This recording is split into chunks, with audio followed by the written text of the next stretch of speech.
How to reset your privacy password on Android. Hi everyone, this is Max. I hope you are doing great, so let's start without wasting time. First of all, open up your settings. Now go to settings and privacy. Now tap on app lock. Now verify. Now at the top right corner, tap on the three dots.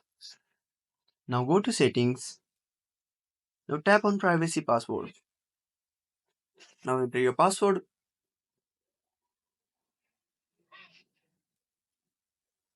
Now tap on turn off password to disable your privacy password.